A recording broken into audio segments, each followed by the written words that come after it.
Channel.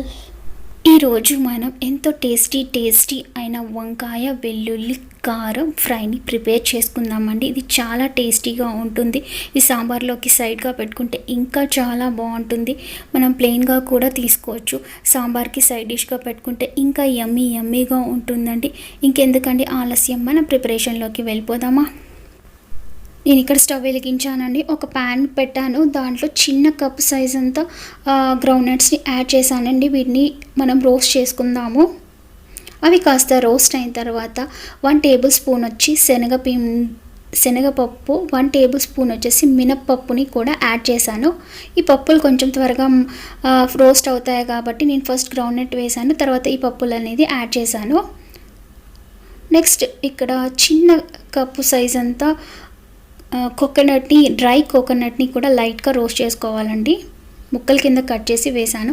ఇక్కడ 10 వరకు ఎండుమిర్చీలండి, వీటిని కూడా లైట్గా రోస్ట్ చేసుకోవాలి. ఇక్కడ నేను 10 వరకు గార్లిక్ని తీసుకున్నాను, వెల్లుల్లి రెబ్బలు. వీటిని కాస్త చల్లారనిద్దాము. ఇక్కడ నేను ఒక చిన్న నిమ్మకాయ సైజ్ అంతా చింతపండుని తీసుకున్నానండి. ఇవి రోస్ట్ అయిపోయాయి. నేను స్టవ్ని ఆఫ్ చేశాను. కాస్త చల్లారనిద్దాము. మీ దగ్గర ధనియాలు ఉంటే ధనియాలు కూడా ఫ్రై చేసుకోవచ్చు. నేను ఇక్కడ ధనియా పౌడర్ని వేస్తున్నానండి. 1 టేబుల్ స్పూన్ వరకు ధనియా పౌడర్ని యాడ్ చేస్తున్నాను. ఒక 1/2 టేబుల్ స్పూన్ వరకు జీలకర్ర మెంతుల పౌడర్ని కూడా యాడ్ చేస్తున్నానండి. వీటిని మనం మిక్సీ పడదాము. దాంట్లోనే నేను కొద్దిగా సాల్ట్ని యాడ్ చేశాను, కొద్దిగా పసుపుని కూడా యాడ్ చేసుకొని మనం మిక్సీ పడదామండి. నెక్స్ట్ నేను ఇక్కడ స్టవ్ వెలిగించానండి. ఇంకో ప్యాన్ పెట్టాను. దాంట్లో ఒక చిన్న సైజ్ అంతా ఆనియన్స్ని కట్ చేసి వేసానండి. వాటిని కాస్త ఫ్రై అవ్వనిద్దాము. ఇవి కాస్త ఫ్రై అయిన తర్వాత నేను కొద్దిగా మినపప్పు, కొద్దిగా శనగపప్పును కూడా యాడ్ చేశానండి. కొద్దిగా జీలకర్ర ఆవాలు కూడా యాడ్ చేసుకోవాలి. వీటిని కాస్త ఫ్రై అవ్వనిద్దాము. ఇవి కాస్త ఫ్రై అయిన తర్వాత 2 ఎండుమిర్చీలు కూడా యాడ్ చేశాను.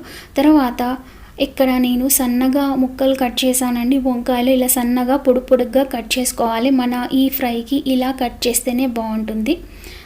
ఆ కట్ చేసిన దాన్ని వాటిలో వేసాను. తర్వాత నెక్స్ట్ ఇక్కడ కొద్దిగా పసుపును వేసాను. తర్వాత మనకి రుచికి సరిపడినంత సాల్ట్ని యాడ్ చేశాను.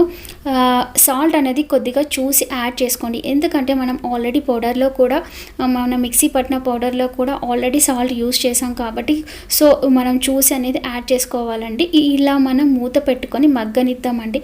ఇక్కడ వాటర్ అనేది అస్సలు యాడ్ చేయకూడదు. వంకాయలు అనేవి చాలా త్వరగానే మగ్గుతాయి. సాల్ట్, పసుపు వేసాం కదా, చాలా త్వరగా మగ్గిపోతాయి. ఇక్కడ నొక్కి చూసానండి, మన వంకాయ అనేది మగ్గిపోయింది. వాటర్ అయితే అస్సలు పట్టవండి. మన లిడ్ని పెడతాం కదా, వాటికి వచ్చే ఆవిరే సరిపోతుంది.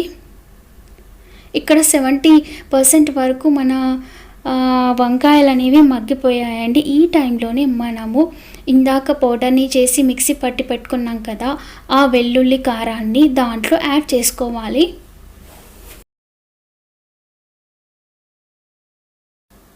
ఈ పౌడర్ని యాడ్ చేసిన తర్వాత మనం కింద నుంచి బాగా మిక్స్ చేసుకోవాలండి. అంటే ఆ పౌడర్ అంతా ముక్కలకి బాగా పట్టాలి. ఈ పౌడర్ వేసిన తర్వాత జస్ట్ ఒక 5 to 10 మినిట్స్ ఉంచుకుంటే సరిపోతుంది. అంతే, ఈలోపు మొత్తం అంతా ముక్కలకి ఆ పౌడర్ పడుతుంది. చూసారా ఎంత టేస్టీగా టెంప్టింగ్గా ఉంది కదా అండి మన యమ్మీ వంకాయ వెల్లుల్లి కారం. మనం ఇది ప్లెయిన్ రైస్లోకి అలా తీసుకోవచ్చు, లేదా సాంబార్కి సైడ్ డిష్గా పెట్టుకుంటే ఇంకా చాలా బాగుంటుందండి. చివరిగా మనం కొత్తిమీరని కూడా యాడ్ చేసుకొని స్టవ్ని ఆఫ్ చేసుకుంటే అంతే అండి, యమ్మీ వంకాయ వెల్లుల్లి కారం ఫ్రై రెడీ అయిపోయింది. మీరందరూ ఇంట్లో తప్పకుండా ట్రై చేసి చూడండి. ఎలా వచ్చింది అనేది నా కామెంట్స్లో షేర్ చేయండి. ఐ హోప్ ఈ వీడియో మీకు నచ్చిందని అనుకుంటున్నానండి. నచ్చితే కనుక ఒక లైక్ చేయండి. ఫస్ట్ టైం నా వీడియో కనుక చూసినట్టయితే సబ్స్క్రైబ్ చేసుకోవడం మాత్రం అస్సలు మర్చిపోకండి. మీకు కనుక ఈ వీడియో నచ్చితే మీ ఫ్రెండ్స్ అండ్ ఫ్యామిలీ మెంబర్స్కి కూడా షేర్ చేయండి. సబ్స్క్రైబ్ చేసుకోవడం మాత్రం అస్సలు మర్చిపోకండి. కింద వచ్చే బెల్ బటన్ని కూడా యాక్టివేట్ చేయండి. అలా చేయడం వల్ల నేను చేసే ప్రతి ఒక్క వీడియో మీకు నోటిఫికేషన్ ద్వారా వస్తుంది. Thank you for watching.